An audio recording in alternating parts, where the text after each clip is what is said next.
आज का हमारा जो टॉपिक है वो क्या है, हाइपर कॉन्जुगेशन। क्या होता है ये? It is the interaction of sigma electrons of C H bond in alkyl group with adjacent pi electrons. क्या मीन्स कार्बन हाइड्रोजन के जो सिग्मा इलेक्ट्रॉन्स हैं वो पाई इलेक्ट्रॉन्स के साथ क्या करेंगे, इंटरेक्शन करेंगे। उस इंटरेक्शन को हम क्या कहते हैं, हाइपर कॉन्जुगेशन। इस इफ़ेक्ट को और क्या क्या कहते हैं, बेकर नाथन इफेक्ट और नो बॉन्ड रेजोनेंस। ये कैसा इफेक्ट होता है? ये परमानेंट इफेक्ट होता है और it is found in carbocation, carbon free radical and alkenes, जो कि क्या है, सभी sp2 हाइब्रिडाइज होते हैं। sp2 हाइब्रिडाइज कार्बन कौन सा होगा? ये कार्बोकैटाइन कैसा है, sp2 हाइब्रिडाइज्ड है। ये कार्बन फ्री रेडिकल कैसा है, sp2, और ये p क्या है, sp2। तो ये किस में मिलेगा, कार्बोकैटाइन, कार्बन फ्री रेडिकल और एल्कीन्स में। हाइपर कॉन्जुगेशन की कंडीशंस क्या हैं? Alpha carbon should be sp3 hybridized. Alpha carbon क्या होता है, जैसे ये जो कार्बोकैटाइन है इसके नेक्स्ट वाले कार्बन को हम क्या कहेंगे, अल्फा कार्बन, और इस कार्बन के साथ जो हाइड्रोजन है उसे हम क्या कहते हैं, अल्फा हाइड्रोजन। इसी तरह से कार्बन फ्री रेडिकल के ये नेक्स्ट वाला कार्बन क्या हो जाएगा, ये अल्फा कार्बन है, ये अल्फा हाइड्रोजन है, और ये भी क्या होगा, अल्फा कार्बन, और ये क्या है, अल्फा हाइड्रोजन। सेकंड कंडीशन क्या है, have at least one alpha hydrogen. It means molecule में एक अल्फा हाइड्रोजन होना ज़रूरी है हाइपर कॉन्जुगेशन शो करने के लिए। Clear? For example in carbocation अगर हम हाइपर कॉन्जुगेशन की बात करें तो यहाँ क्या होगा, इस कार्बोकैटाइन में यहाँ पे क्या है, ये एक p ऑर्बिटल होगा। ये पॉजिटिव चार्ज कहाँ रिसाइड कर रहा होगा, इस p ऑर्बिटल में। तो जो इंटरेक्शन होगा वो क्या होगा, इस सिग्मा इलेक्ट्रॉन्स और वेकेंट p ऑर्बिटल के बीच में होगा। तो हम ये कह सकते हैं कि कार्बोकैटाइन में हाइपर कॉन्जुगेशन में जो इंटरेक्शन होगा वो किसके बीच होगा, सिग्मा और p कौन सा, वेकेंट p ऑर्बिटल और सिग्मा इलेक्ट्रॉन्स के बीच में जो इंटरेक्शन होता है उसे हम क्या कहेंगे, hyper conjugation in case of carbocation. होगा क्या, अब ये इलेक्ट्रॉन्स क्या होंगे, यहाँ ट्रांसफ़र होंगे, तो क्या होगा, यहाँ आ जाएगा डबल बॉन्ड, और ये क्या आ जाएगा, H पॉजिटिव, और यहाँ पे क्योंकि कोई बॉन्ड नहीं है इसीलिए हाइपर कॉन्जुगेशन को हम और क्या कहते हैं, नो बॉन्ड रेजोनेंस। क्या कहते हैं, नो बॉन्ड रेजोनेंस भी कहते हैं। क्लियर? इसी तरह से अगर ये वाला सिग्मा इलेक्ट्रॉन्स यहाँ ट्रांसफ़र होंगे तो ये इसका एक हाइपर कॉन्जुगेटिव स्ट्रक्चर बनेगा, और अगर ये वाले इलेक्ट्रॉन यहाँ ट्रांसफ़र होते हैं तो ये एक इसका हाइपर कॉन्जुगेटिव स्ट्रक्चर बनेगा। क्योंकि इसके पास क्या है, 3 अल्फा हाइड्रोजन है, तो इसके क्या है, 3 हाइपर कॉन्जुगेटिव स्ट्रक्चर पॉसिबल होते हैं। क्लियर? इसी तरह से अगर हम बात करें फ्री रेडिकल में, तो फ्री रेडिकल में क्या होगा, ये ऑड इलेक्ट्रॉन किस में होगा, p ऑर्बिटल में। तो इसके जो सिग्मा इलेक्ट्रॉन्स हैं इस p ऑर्बिटल के साथ क्या कर रहे होंगे, इंटरेक्शन किसके बीच में हो रहा होगा, सिग्मा और p कैसा, हाफ फील्ड। कैसा होगा, हाफ फील्ड, क्योंकि इसमें क्या है, एक इलेक्ट्रॉन है। तो इंटरेक्शन फ्री रेडिकल के केस में किसके बीच में होता है, सिग्मा इलेक्ट्रॉन और हाफ फील्ड p ऑर्बिटल्स के बीच में।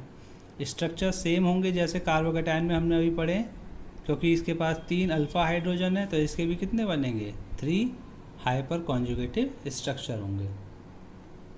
इसी तरह से एल्कीन के केस में क्या होगा, सिग्मा इलेक्ट्रॉन्स का जो इंटरेक्शन होगा वो कुछ इस तरह से होगा। ये जो सिग्मा इलेक्ट्रॉन्स हैं वो इस पाई, ये कौन सी ऑर्बिटल है, पाई स्टार या pi anti bonding orbital. Sigma electrons किसके साथ इंटरेक्ट कर रहे होंगे, पाई स्टार के साथ, तो इसको हम क्या कहेंगे, सिग्मा पाई स्टार इंटरेक्शन कहेंगे। तो एल्कीन के केस में जो इंटरेक्शन है वो सिग्मा पाई स्टार के बीच में होगा। स्ट्रक्चर की बात करें तो स्ट्रक्चर कैसे फॉर्म होगा, ये इलेक्ट्रॉन कहाँ ट्रांसफ़र होंगे, इस तरह से, और ये पाई बॉन्ड कहाँ ट्रांसफ़र हो जाएगा, इधर।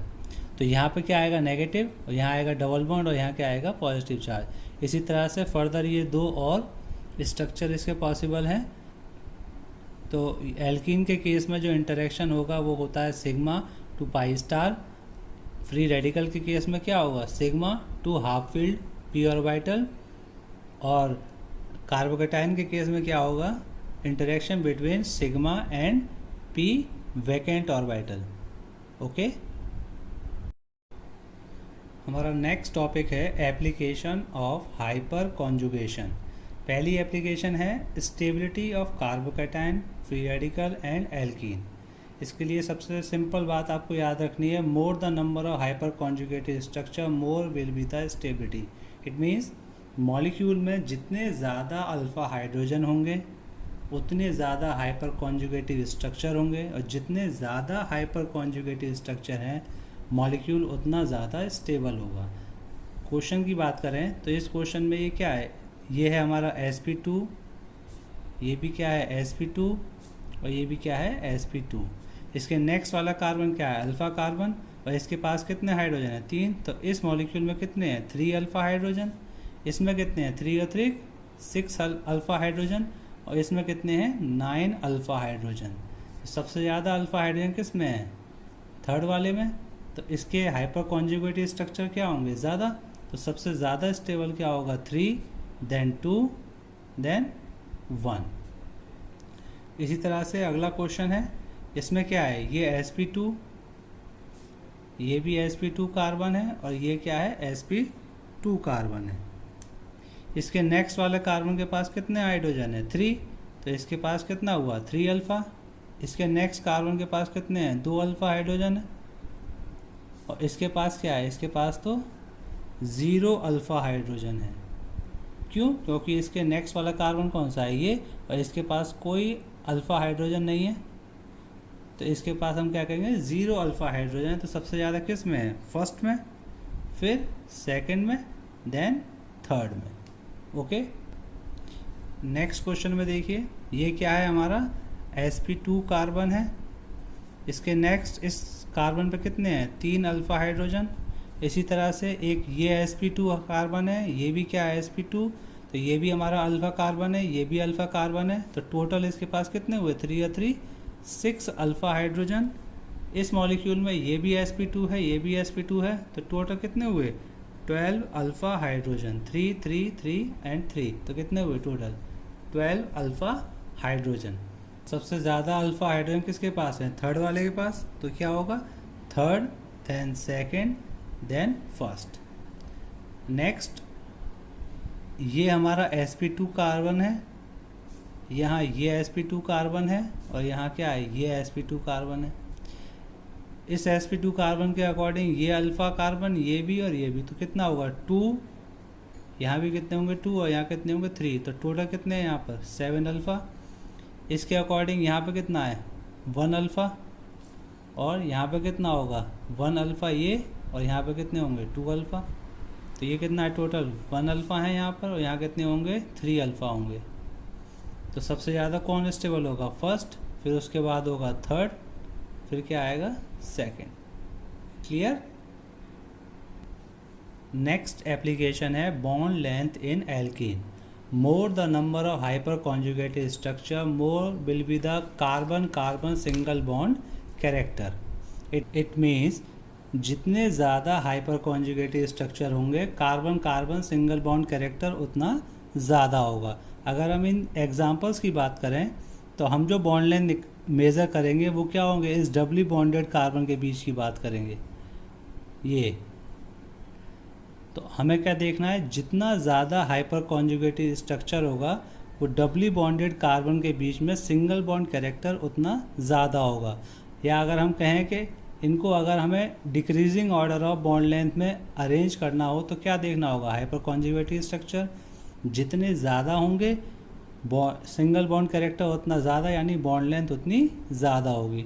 तो इस मॉलिक्यूल में इसके पास कितने हैं, 12 अल्फ़ा हाइड्रोजन है। इसके पास कितने हैं, 6 अल्फ़ा हाइड्रोजन है, 3 और 3 6, और यहाँ कितने हैं, 3 अल्फ़ा हाइड्रोजन है। तो सबसे ज़्यादा अल्फ़ा हाइड्रोजन किसके पास है, थर्ड वाले के पास। तो जो सिंगल बॉन्ड कैरेक्टर कहाँ होगा, सबसे ज़्यादा इसमें होगा। इसका मतलब यहाँ बॉन्ड लेंथ ज़्यादा होगी। तो आंसर हमारा क्या होगा, थर्ड, फिर सेकंड, फिर फर्स्ट हो जाएगा। क्लियर।